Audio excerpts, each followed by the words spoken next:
Yo, what's going on, guys? So today we are going to go over one of the clips from the Joe Budden Podcast, episode 467. This is just a regular podcast. It's not a specific Patreon clip, but it is over the Jake Paul fight, which I do want to talk about. I want to talk about my channel generally because I watch combat sports like crazy, but I thought this was a good conduit to have this conversation. So let's get right into the video.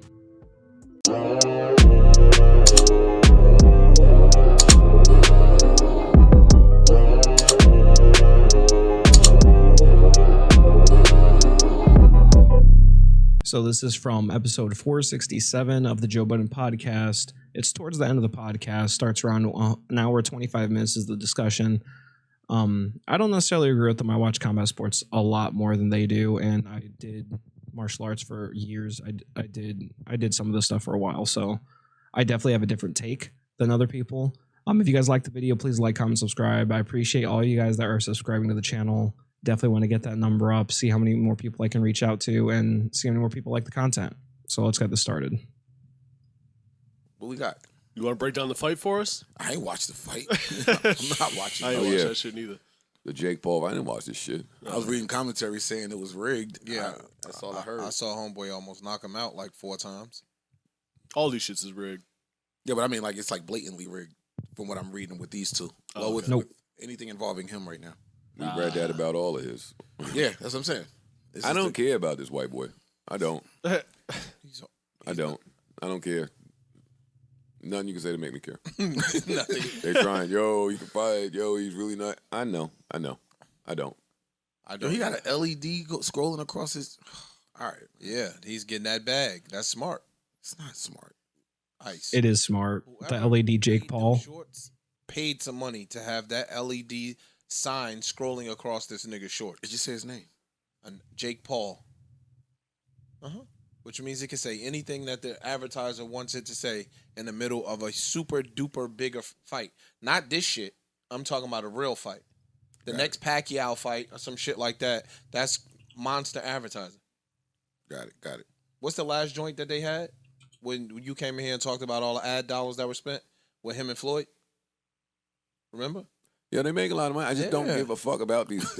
Like these bum ass. Yeah, what was this on a Saturday night? Sunday night. Oh, even worse. Yeah, I'm not watching. Cuddled up in bed. I think I'm time. cutting my fight on to watch aggression. No. We'll keep this aggression off my screen on a Sunday night on birthday week. They had you fucked up for real. Oh yeah, That's crazy. all right, y'all don't have nothing to talk about. Clearly, Yeah, I don't. Like I said, We can say rest in peace to Lee Scratch Perry. Okay, so I want to talk about this briefly because I'm going to put this up here. I want to talk about this because this was one of the most important fights, honestly, in the fight world this year. I don't know why Jake Paul is now coming out and acting like he's a real fighter.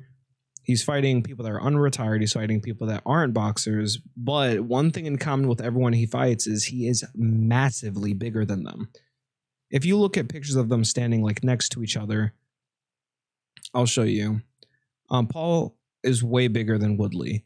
Woodley is... Oh, also, this is the picture with the Jake Paul. And if you look at the back, he has a Puerto Rican flag, which I thought was funny and interesting because he lives in Puerto Rico now, and the girl that he had fight on the co-main was also Puerto Rican. But I'm going to now show you guys a picture of them standing next to each other so you guys can have an idea at weigh-ins, or not even at weigh-ins, at it was after weigh-ins, after they officially weighed in, but this is the size comparison. Look at them. These two next to each other, that's massive. I don't know if you guys can necessarily tell, but Jake Paul is 6'1". Tyron Woodley, I think, is like 5'9". Tyron Woodley fought at 170 his entire career. He fought 185 early on for a couple fights. He got viciously KO'd against Nate Marquardt, but he's not a 185er. They fought at 190, I believe, and Tyron was 189 when they weighed in. So the discrepancy wasn't that big. And Tyron for sure should have lit him up, but Tyron couldn't finish this man. Jake Paul was putting on way more volume. Tyron wasn't throwing very much, but the fight was not a fluke. The fight was not a fluke at all. So when the guys are saying that it was a fluke, I don't know who you're looking at that's talking, but they're definitely no one that's trained. If anyone's trained before, you could tell by the way that they fight. If you watch Tyron Woodley fight previously, he doesn't throw a ton of volume.